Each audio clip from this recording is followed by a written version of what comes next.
I wanted to talk through, frankly, something that's really important: how you and I can take care of ourselves, how effectively the way that we treat ourselves can heal and repair the relationship with ourselves.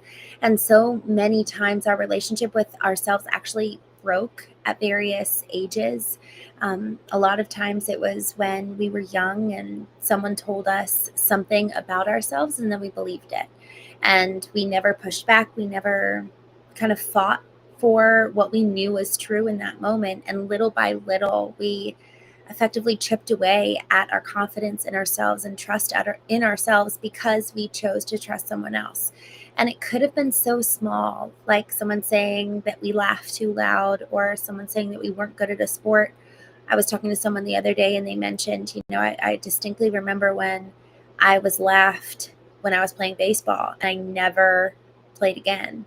And there's so many moments like that for every single one of us, where we had this miniature moment in time, this half a millisecond that really shaped the way that we think, the way we view ourselves, the way we engage with the world. And so when we talk about how to take care of ourselves, there's something about returning to that moment in childhood and actually healing it. Because otherwise, for so long as we don't heal that brief moment in time, however big, however small, and if we don't do that, that moment is actually going to continue to shape the way that we live moving forward. There's something also about, not only is it shaping the way that we view the world, but when we come into a moment of stress, or when we come into a moment of upset or anxiousness, we actually return to that moment in time. And thus, we also return to the age that we were at that point as well. I was talking to an individual who is a child psychiatrist in behavioral analysis, and he works with adoptive children and adoptive parents. And he said, when we're in a state of stress, we regress, because for so many of us, we've really only developed the left part of our brain, which is the intellect. That's when we go to school, we learn the ABCs, we learn math, we learn all this kind of intellectual learnings around the world, but we don't learn the emotions, which is the right side. We don't learn how to cultivate relationships. We don't know how to actually cultivate a relationship with ourselves. And so then we wonder, why is it so incredibly hard to do relationships in the first place? Why is it so hard to even take care of ourselves, much less take care of somebody else? So when we think of why are we doing this? Well, it's so that the past isn't running the present. It's so that we're not caught off guard by all of a sudden being an adult and acting like an adult. And then just like that, we return to being a child, so that effectively there's more consistency, there's more reliability in the way that we show up with other people. They can depend on us because we're becoming mature, emotional adults rather than being intellectual adults and emotional children. But the only way that we can do that is actually by going back to some of those moments in childhood that were really painful, and effectively taking care of that little kid that we shut up or shut down because the world told us we were too big, too much, too loud, and we need to go back and repair that broken relationship. So when we think about how do we take care of ourselves today, one of the biggest ways that we do that is by creating space, actually creating time in our busy, busy lives and busy calendars to sit and think, how am I doing? How am I actually feeling? Y'all, I was reminded of this because I got some news today, and it wasn't even some news. I saw a picture of just something. And, well, I'll tell you. I saw a picture of my former husband. It was through someone else, and I saw him with another woman. And I assumed he'd be dating at this point. That, of course, that's kind of bound to happen. But it just kind of caught me off guard a little bit.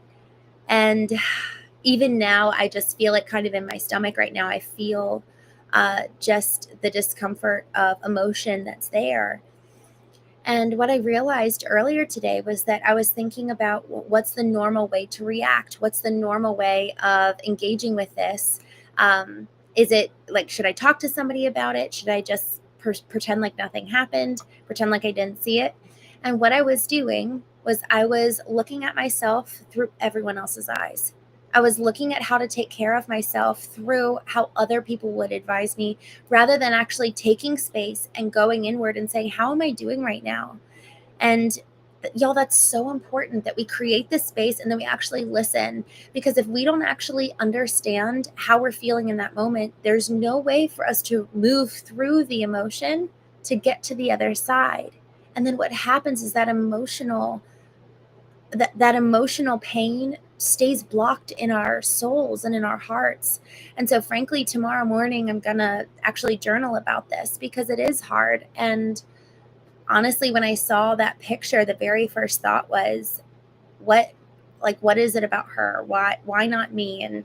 And it's not like I necessarily would, go back to the, it's like all the thoughts come in, and it's like, well, it's not necessarily that I even want that now, but it's just the pain of rejection. It's the pain of loss. It's the pain of everything that's happened over the years because he left. And so it's all of these points of noise in my head that frankly I silenced because of how other people would advise me. And so what was really interesting was, it's so important, and I so appreciate every single one of you here in the chat on YouTube. Guys, thank you so much for just being so encouraging. I think all of us know what this is like, to be rejected and then not really know what to do when rejection's handed to you. And you're like looking at this rejection of saying, you're not worthy, you're not enough. And we hold it, and it's like, what do I do with this? What do I do with rejection? What do I do with this pain? And the thing that has probably been most healing for me in my entire life has been to actually look at the rejection, square it off with it, and speak the truth about who I am and whose I am. And what's really interesting there is that I can look to everyone around me to tell me who I am, or I can remember who God made me to be. And that requires me actually going inward and me actually remembering, what are my gifts? What are my strengths? What was I called to do? What makes me impassioned? What makes me come alive? Because by doing that, it actually kind of gives me courage. It reminds me of my purpose and my calling, and that there's not any one person that can dictate my worth other than the person who created me. And he says I'm loved, and he says I'm enough, and he says I'm worthy. So what that does is that doesn't mean that the pain goes away, the pain of rejection, but what it does mean is that there's so much hope on the other side, so long as we're brave enough to move through it. And Nolan, I just saw you say, what are we talking about today? We're talking effectively about how do we take care of ourselves when we're faced with the pain of rejection. And Aubrey, I just saw you said that you caught your best friend and your boyfriend together, and that's so, so painful. And it is true. It's, what do we do when we're faced with something that's so devastatingly painful? So for me, it's been squaring off with it, actually acknowledging what's going on, not hiding from it, not suppressing it, but looking at it and then reminding ourselves of what's true. And y'all, this is really, really important, because what it calls into question is, well, what's our source of truth? Is it actually what other people say? Or am I actually having the ultimate source of truth being a real authority figure? And when I say authority figure, I'm talking about, for me, it's God. Who does God say that I am? Because that kind of silences everybody else, even though it doesn't mean that I don't still hear their whispers or that it's not still painful. It means that at the end of the day, this is actually going to be the thing that I abide by and that I live by. So 1, create the space. 2, actually confront what it is that I'm feeling. And then 3, what's really interesting? I've found that the more I actually do the things that I really loved as a child, the more I actually found so much more joy in my life. And so some of that is, I really love acting. It's really fun for me. I love to play. And when I say play, I mean like literally my sisters and I were doing a paint by number this weekend. And it means like doing silly accents with my niece. It means we were playing piano and singing Christmas carols. It's really just engaging life in a really visceral way. When we're kids, we're experiencing life. We're not sitting here scrolling on our phones. And so to that point, there's something about play that's so important and so life-giving. And it kind of reminds us man, it's like, this is what life's all about. It's these moments that are so precious and so being so present. And Aubrey, I just saw you say me too. Y'all, it's like, what was life giving to you when you were a kid? And how can we make more of those moments now? How can we make more of those moments? And the thing that's interesting is that we actually have to make that. When we were kids, it just kind of happened. But now today, we actually have to create moments of magic and beauty with intention. But the thing that's cool is that we actually get to do that. Guys, it's so easy. I find myself falling into this habit, and it's like we have to break the habit of placing so much blame on other people for why our life looks the way that it is.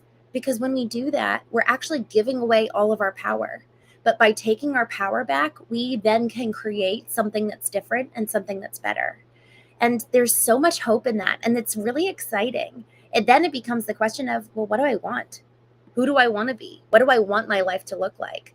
And as we think about those questions, that's when creativity starts to flow. And that's kind of when we start to play again, because all of a sudden we've moved out of the past and we're no longer living in the past, but we're living in the present of what do I want right here, right now?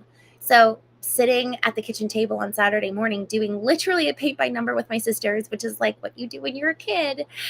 We had cocktails and mimosas, and it was just so fun. And we were just chatting and being really present in the moment.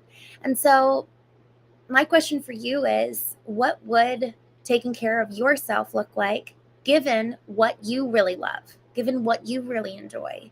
Y'all, when I first started this therapy 3 years ago, 4 years ago, my therapist was like, well, what do you need?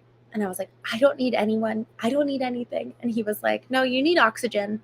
And I was like, okay, fine. I need oxygen. He was like, you need water. Okay, fine. I need water. But the thing is that as I came to really acknowledge the fact, okay, yes, I need oxygen. Yes, I need water. I realized I actually really do need relationships. I actually really love other people. I get so like nourished when I go play and have fun with other people. Even just this October, I did a trip with my parents and my sisters, and I realized how much more fun it is to travel with other people than traveling solo. But that came after I learned to be able to be content with myself. So there's kind of this process of we have to be able to take care of and nourish ourselves. And then we get to go and engage in relationships that are so life giving. And it's almost like an addition to the foundation that's really strong that we've created with ourselves and frankly with God too. You know, there's something I was talking about this yesterday on the Knowing Show. We're never alone. That's one of the promises that God has given us, is that we never have to experience life alone ever again. And so, what regardless of us going inward, right, taking the time, creating space to listen to our emotions, how are we doing, comes face to face, squaring off with the truth, actually kind of restoring our soul by doing what we love, then we add to it, and then we go and spend time with other people. And Aubrey, I just saw you said my parents don't really spend time with me. I I have found, and I'm curious to hear your thoughts on this. I have found that I actually really need to initiate with my parents. I think sometimes until we take the initiative and really prove to them, like, no, I want to be friends with you. I actually want to hang out with you. Man, it's almost like I think that they feel kind of vulnerable, hoping that we want to be with them. I I just found that with my dad, it's like he would never ask really. But I think that they really, really want that. It's almost like too good to be true to have your kids want to be with you and want to hang out with you. And so the more I've initiated with my dad, the more he's really like blossomed and opened up. And here's another thing. I will now intentionally ask him questions, whereas he has hardly ever initiated about himself and like opened up. So I'm curious if what you find when you do that, asking questions, taking the initiative. I think our parents have a lot that they want to give to us, and just a lot that they want to continue to contribute in our lives. I actually asked my parents, I asked them their advice on me and my boyfriend, and I'm 32 years old, and I wanted to know what they thought. I wanted to know what their opinion was, and I wanted to know, did they think we were moving quickly, or did they think I was being wise? I think that they really love that too. They love being asked for their wisdom. So when we think about taking care of ourselves, when we think about nurturing ourselves, man, then we can go and nurture these relationships because we actually have come to a place of contentment. Not even just contentment, but like we're good. And then we can go and engage with other people, whether it's our parents or our siblings or our partners, our friends. And now we actually have something to give because we've invested in ourselves. And y'all, that is, man, that's freedom for them to be able to find respite in us. And as we then give to them, that's really healing for us too. Aubrey, I just saw you said my mom's parents always yelled at her and hit her. Oh my gosh. And then you said, and her sister's friends hurt her. Man, guys, this is what's so crazy. Aubrey, thank you so much for sharing that. I mean, we get the opportunity that once we do the work to heal ourselves, we can maybe go heal our parents. And we can't do the healing work for them, but our love could be the antidote to them. Like, isn't that wild? Guys, they gave so much to us, even if we didn't like the way that they raised us, even if we didn't love the way that they showed up with us or for us. The reality is that we're here today because of them. And what a healing thing for us to be able to tell them how we've grown, shown them how we've grown by example, and then by proxy, they actually get to heal or grow as a result of that. Y'all, I really have found so much meaning and joy in this whole process of taking care of myself. And it's also really truly benefited my relationships. You know, I'm a healthier person for those that I love.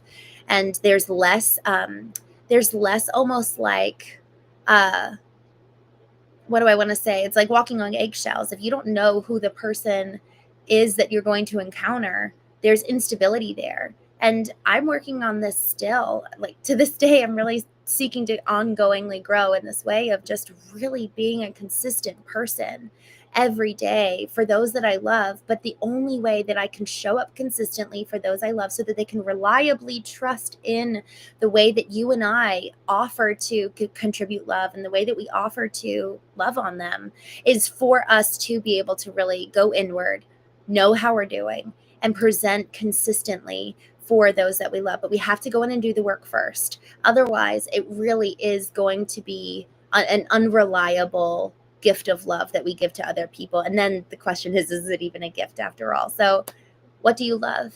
What did you enjoy as a kid? And how can you start adding in that type of life-giving joy back into your life and creating those moments and really kind of take charge of your life? Because we're not victims. We really, really get to be the one in the driver's seat. Things are going to happen. Some things we can't control, but for so much of life, we get to choose our response.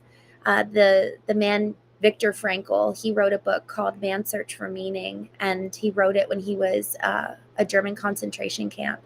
And he said, they can strip away everything. They can strip away every part of my external freedom, but they cannot strip away my power to choose how I respond.